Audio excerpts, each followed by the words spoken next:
Before we begin, if stories about hope, second chances, and the quiet power of kindness move your heart, tap like red heart and subscribe bell right now, because this story might stay with you long after it ends.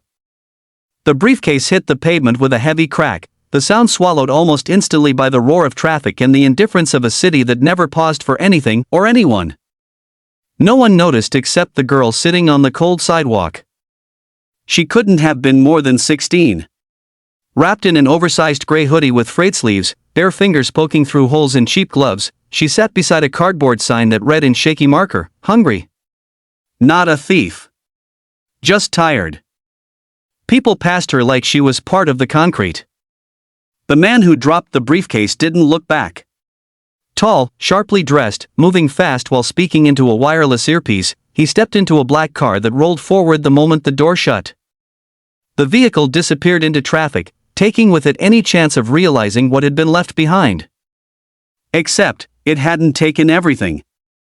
The girl stared at the case for a long moment, as if it might explode. Slowly, cautiously, she reached out and dragged it toward her. It was expensive real leather, heavy, spotless. Not something that belonged anywhere near her world of shelters, soup lines, and nights spent under bridges. Her hands trembled as she unclipped the locks. Inside were stacks of cash. Not a few bills. Not a small bundle. Stacks. Thick, tight, perfectly aligned. More money than she had ever seen in her entire life, more than she could even imagine. Her first instinct wasn't excitement. It was fear. She snapped the case shut and looked around wildly. No one was watching. No one cared. A couple hurried past arguing about dinner reservations. A delivery driver cursed into his phone. Somewhere, someone laughed. The world had not changed. But hers had just tilted off its axis. For a moment, just one, she pictured food. Real food. Hot meals. A bed that didn't smell like mildew. Clean clothes. Maybe a tiny apartment. Maybe school again. Maybe not being invisible. Her stomach twisted painfully, reminding her she hadn't eaten since yesterday morning. Then another memory surfaced, her mother's voice, soft but firm, from a lifetime ago. "We don't take what isn't ours. Not even when no one's looking." Her throat tightened. Because no one had been looking when her mother died in a hospital hallway after waiting 9 hours to be seen. No one had been looking when relatives stopped answering calls. No one had been looking when the landlord changed the locks. No one had been looking for a long time. She pressed her eyes shut, fighting tears. "Please," she whispered, though she didn't know to whom. "Please tell me what to do." A gust of wind lifted the edge of her cardboard sign, flipping it over. On the back was a phone number she had written weeks ago after finding a lost dog and calling the owner. The woman had cried with gratitude and pressed $20 into her hand. Maybe. With shaking fingers, she opened the briefcase again, searching for something, anything. Tucked into an inside pocket was a business card. A name. A company. A phone number. She stared at it for a long time, as if it might disappear. Then she stood, legs unsteady, clutching the case to her chest. The nearest payphone was 6 blocks away. The walk felt endless, every passing siren making her flinch, every stranger's glance making her certain they somehow knew. At the phone, she fed in the last of her coins. It rang twice. A woman answered briskly. "Executive office." The girl almost hung up. I found something," she stammered. "A briefcase. I think it belongs to Mr. Carter?" Silence. Then urgency. "Where are you?" I don't want trouble," she said quickly. "I just want to give it back." "Stay where you are," the woman said, voice suddenly softer. "Please." 10 minutes later, a different black car pulled up, sleeker, quieter. 2 men stepped out first, scanning the area. Then the man from before emerged. Up close, he looked older. Tired. Lines carved deep around eyes that had probably seen too many boardrooms and not enough sunlight. He stopped when he saw who was holding the case. Not security. Not police. A homeless girl.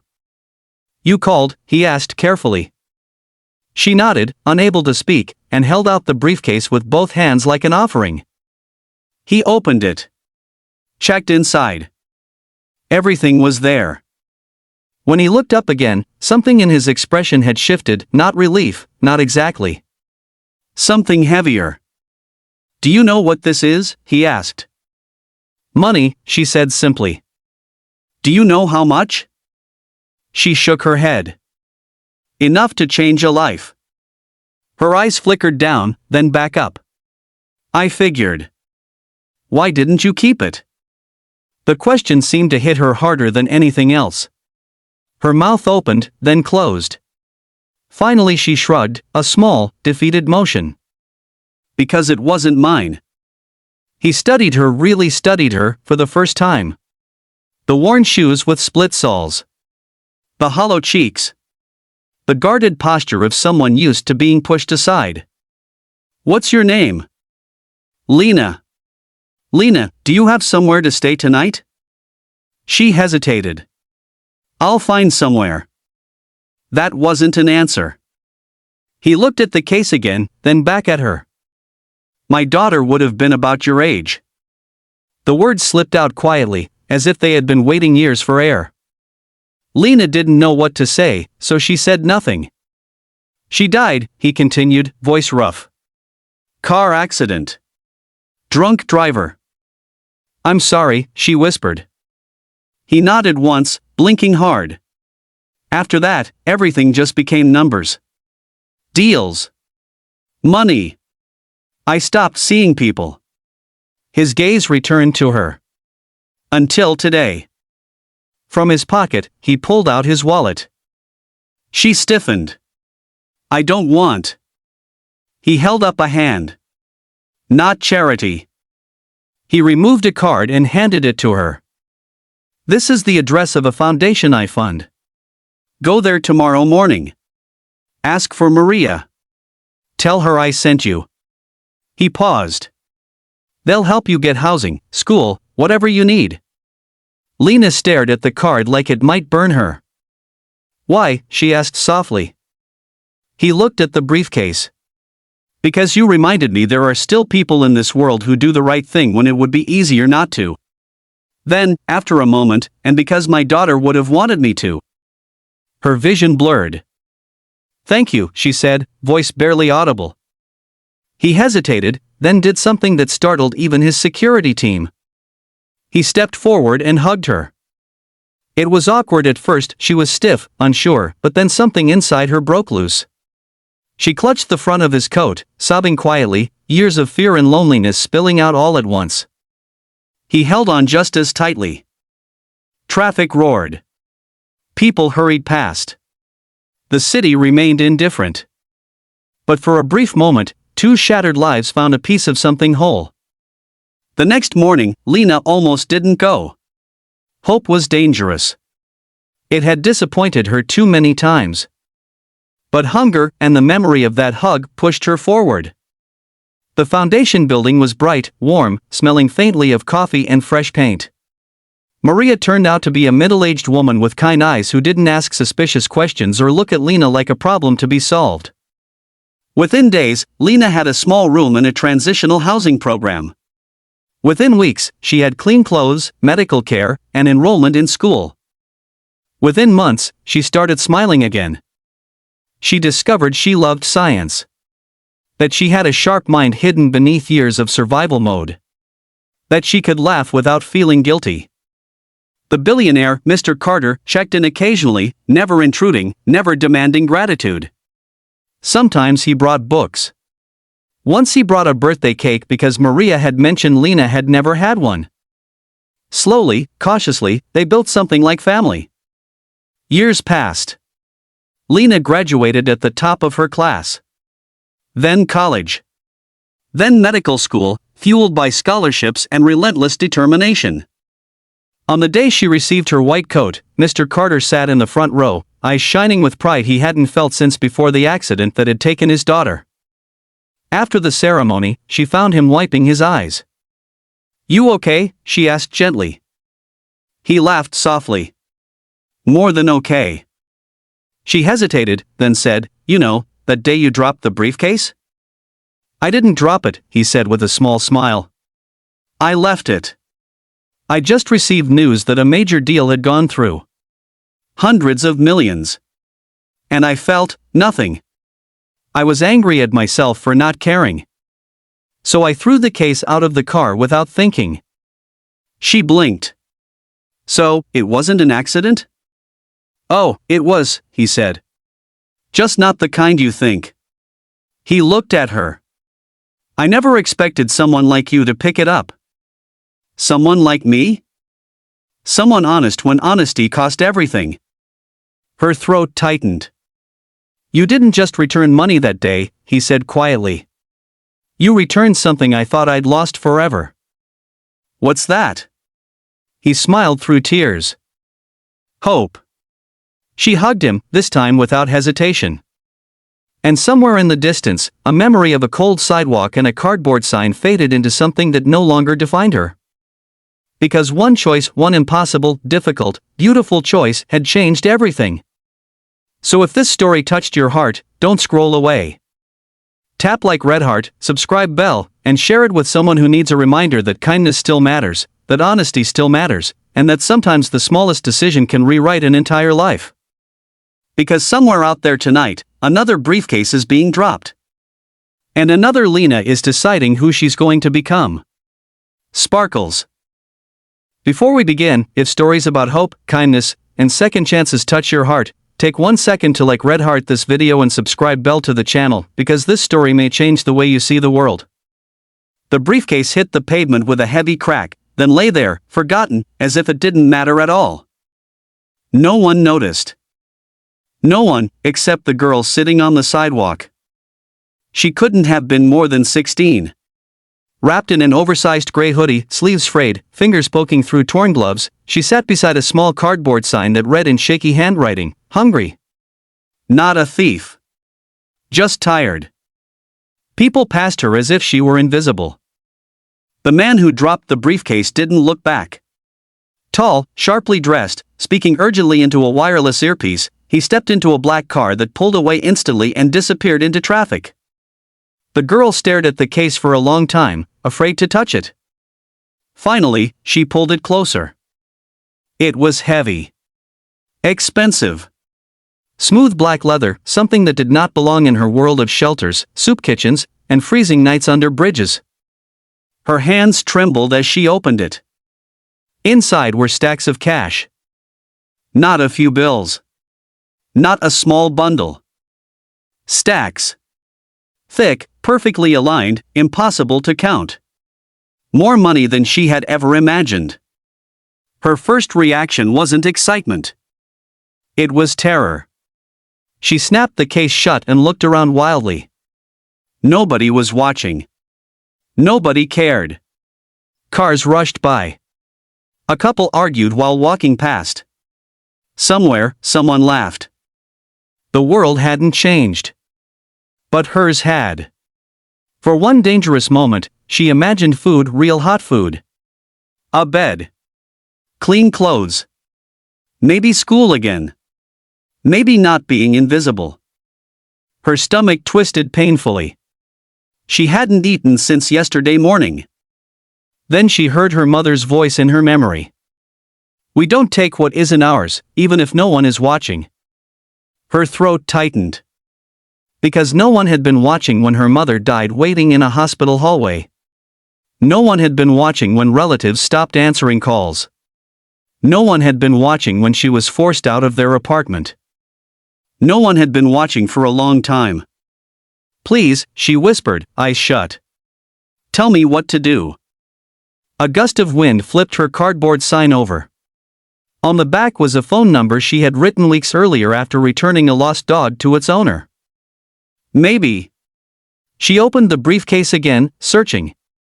Inside a small pocket was a business card. Name. Company. Phone number. Her heart pounded as she stood, clutching the case to her chest. 6 blocks away, she found a payphone. Every step felt like someone would stop her, accuse her, arrest her. She fed in her last coins and dialed. Executive office, a woman answered. I found something, the girl said, voice shaking. I think it belongs to Mr. Carter. Silence. Then sudden urgency. Where are you? I don't want trouble. I just want to return it. Stay right there. Please. 10 minutes later, a sleek black car pulled up. 2 security men stepped out first, scanning the area. Then the man himself emerged. Up close, he looked older. Tired. The kind of tired that sleep doesn't fix. He stopped when he saw who was holding the briefcase. You called, he asked carefully. She nodded and held it out with both hands. He opened it. Checked inside. Everything was there. When he looked back at her, something in his expression shifted. Do you know what this is? He asked. Money, she said quietly. Do you know how much? She shook her head. Enough to change a life. Her eyes flickered downward. I thought so. Then why didn't you keep it? The question seemed to hurt more than anything else. Because, she swallowed hard, it wasn't mine. He studied her, really studied her, for the first time. The worn shoes. The hollow cheeks. The guarded eyes of someone used to disappointment. What's your name? Lena. Do you have somewhere to stay tonight? She hesitated. I'll find somewhere. That wasn't an answer. He looked at the briefcase again, then back at her. My daughter would have been about your age.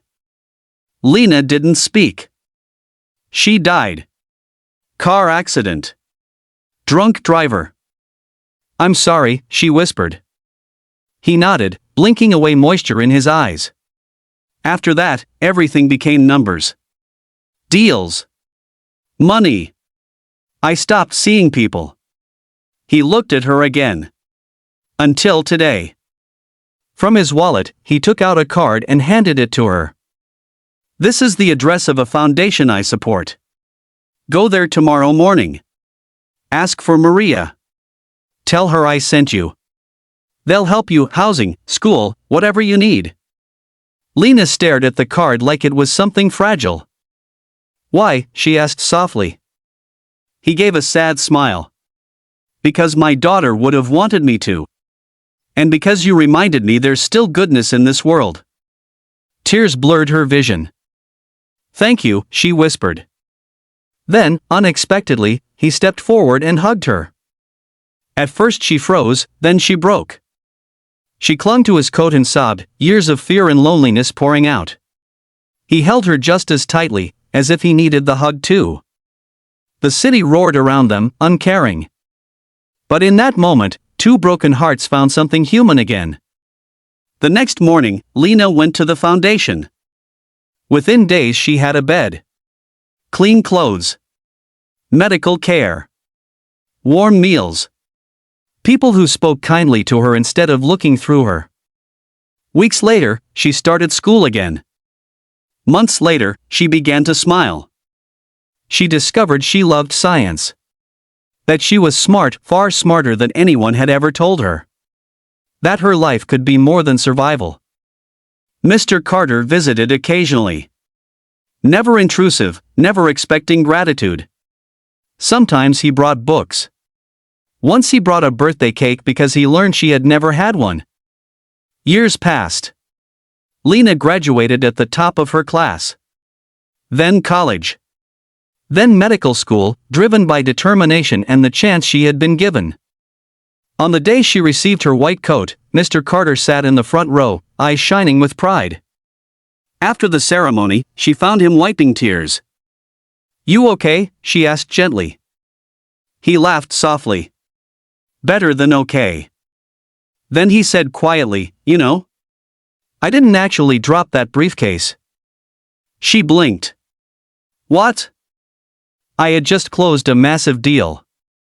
Hundreds of millions. And I felt nothing. I was angry at myself, so I threw it out of the car without thinking. So it wasn't an accident? Oh, it was, he said with a faint smile. Just not the kind you think. I never expected someone like you to pick it up. Someone like me? Someone honest, even when honesty costs everything. Her throat tightened. You didn't just return money that day, he said. You gave me something back. What? Hope. She hugged him tightly, no hesitation this time.